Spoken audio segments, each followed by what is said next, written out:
If you want to learn to play CINDERACE, this is the perfect match to see. Watch us destroy our opponents and playing really well with CINDERACE. This is the match that actually is bringing me back to Veteran 3. I'm on my way to Masters. Unfortunately, I don't have as much time as before to play daily. I'm doing my best. We are solo queuing. I don't want to play in a team because my feeling is that if we play in a team, we are getting paired up with teams that are better synchronized than us at this moment. This is why me and Madeline were playing solo.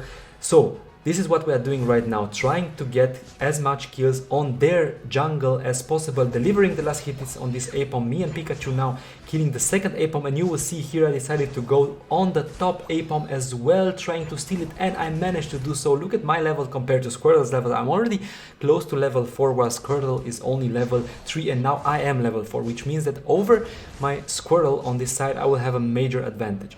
Here I decided to let Pikachu have this other APOM that will spawn in just a couple of seconds because I'm already, as I said, already level 4 while Pikachu is only level 3. This Zeraora overextended and tried to steal our jungle, but together with my man Pikachu and together with Absol, we managed to get a kill. Absol is already level 5, me and Pikachu are already level 4, and this poor Squirtle has nothing on us. We are killing him, he's alone there, and we are scoring already. How many points? How many points are there? I forgot to score my points. Sorry, it's I'm sorry. We scored 50 points in the beginning of the game. We got a kill. We got almost all their jungles. So this would be a perfect start of the game with CINDERACE. This is the most important tip you need to take care of. If you are playing CINDERACE, try to overextend to their jungles because you have this low sweep, you have this Ember. Both are ranged and mobility attacks, which means that you will most likely be able to steal away their jungles. Together with a Pokemon as Pikachu on your side that can keep your opponents on their place with this web, with this Thunder Web or whatever the name is, you are gonna do a really great job at stealing objectives, stealing wild Pokemon from your opponent. So this is what you have to keep in mind. At low levels, I would say CINDERACE is a mid-tier Pokemon, but at high levels he's a top tier. He's an S-tier Pokemon, definitely, because his attack speed becomes huge. And his damage also is really big. His Pyro Blaze is amazing, and his ultimate is also really good. This Squirtle, I don't know what's happening to our opponents, but it seems like they're leaving Squirtle alone on bottom lane, which means that we can feed on him. Whenever you have such a situation, don't hold back from killing your opponents. Don't fall back from overextending, even if this would mean that you would risk being ganked by the jungle. You have a level advantage. You have 2 levels over your opponent, 3 even, and your jungle, their jungle maybe will not be able to kill you. I saw this Zeraora roaming around in our jungle again. He's trying to steal objectives from our jungler, but I guess he decided to go back to his jungle. Unfortunately for us, I don't see anybody doing jungle anymore. I don't know what this Absol is doing. Our Absol, I think, is focused on the bottom lane, so I decided to try and get one of our jungles.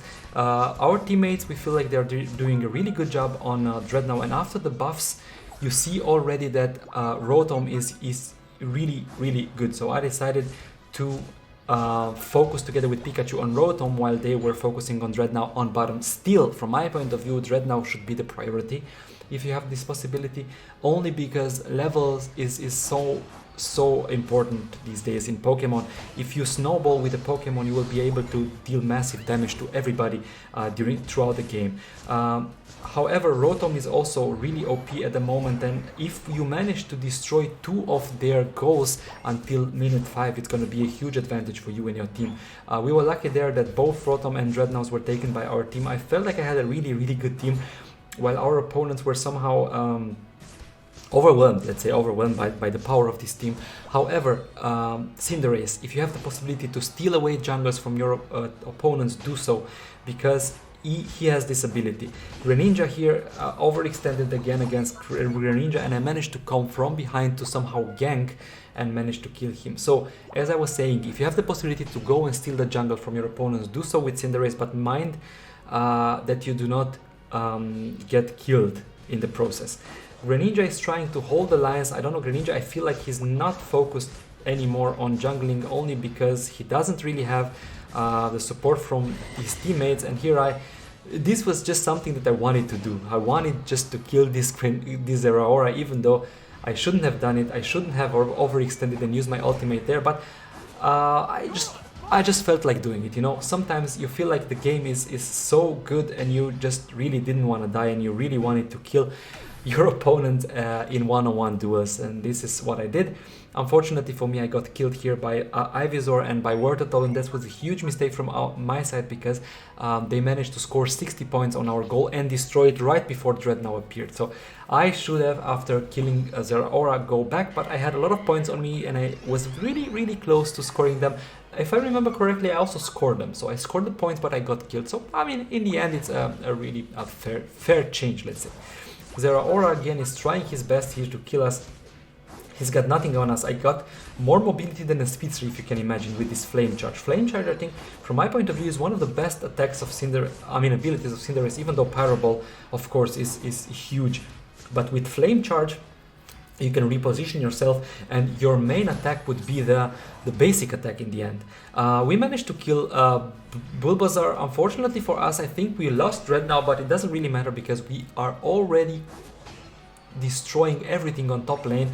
I have level 12. I see that my Absol is focused on scoring, which he is doing right now. 50 points for my man Absol, and I decided now to catch up with some levels and doing some, let's say, jungling for our team. So I would say in this game I was somehow a hybrid together with Absol on who's doing jungle. I rotated from top.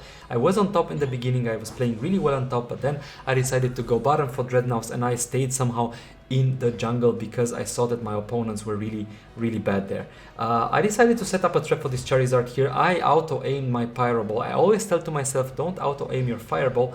However, I always do it only because it seems like it's a good possibility to do it, but not always the auto-aim works perfectly. I managed to kill this Charizard. Unfortunately, I'm close to dying, so I wanted to go back to base, and then I will go top because I see Lucario there is doing a great job on scoring on us, and also Rotom is close to being deployed, and I wanted really to take Rotom this time because taking Rotom so close to Zapdos would mean that they would have to defend the top side if they don't want to risk getting a lot of goals scored against them. That's the only reason why I decided to ask my colleagues to gather here for Rotom.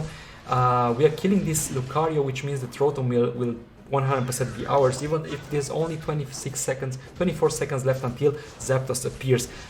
It makes no sense to focus now on Dreadnought, even though, I mean, before the nerf it was clear that Dreadnought is the main objective, but now I still think that Dreadnought is really good, but not as good as before. So I wanted to go Dreadnought, but of course Zapdos will be here in 5 seconds, so it makes no sense to go Dreadnought.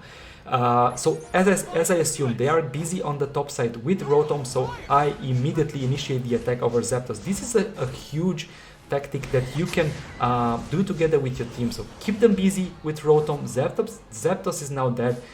They cannot do anything against us anymore. We are killing this Lucario again. I'm also killing this Zeraora, even though Zeraora uses ulti there. And we are scoring a lot of points. Don't ask me why I took a detour here and I didn't go straight towards the goal. It's just something that I did. Overall, this was an awesome game with CINDERACE. I would say there's a lot of plays here that you would like to check if you want to main CINDERACE. I for one prefer CINDERACE above all other Pokemon. In this moment, I feel most comfortable with him, maybe because he's really OP these days. I mean, let's say I prefer from game style point of view Greninja because he's more similar to, I don't know, Master Wukong from Wild Rift, which is one of my main Pokemon in Wild Rift. However, I feel like CINDERACE at the moment, being very similar to Vayne, he's an OP Pokemon. Look at me now trying to evade this Lucario. I'm also using my flash, and I managed to do so. So I managed to not get killed. I'm now trying to defend again because there's 36 seconds left in this game, and I see Pikachu going on bottom lane. I decided to go top, and this is a good idea that I went top because you will see Lucario, I think, is gonna... No, it was Bulbasaur. I don't know what happened to this Bulbasaur. It seems like he's a car without any steering wheel. He's just going into the wall, which gives me a free kill. And Lucario is again trying to score 50 points here. He saw me and he just decided to run because he was so low on life, and now he's trying to get away, but I use my ulti here. Really good usage of the ultimate here, and Ivysaur has nothing on us. We managed to kill them. We managed to get 2 kills at the end of the game, and this, from my point of view, was the best game I've ever had with CINDERACE. Veteran 3, as I said, I'm hoping to solo queue up to Ultra and up to Veteran. I must say kudos to this, send kudos to this Absol, because he did a really nice match, and also to this Pikachu. Together with the whole team, we managed to get a kill. Same score as Absol, but I got not MVP because I think it's because I scored less points than Absol. However, kudos to the complete team for this amazing match. If you've enjoyed the video, don't forget to leave a like, a comment and a share. Subscribe to us. We really need you guys that are watching Pokemon Unite to like this video, because that's the only way we will continue to make more Pokemon Unite episodes. And until next time, guys, take care of yourselves. See you and bye bye.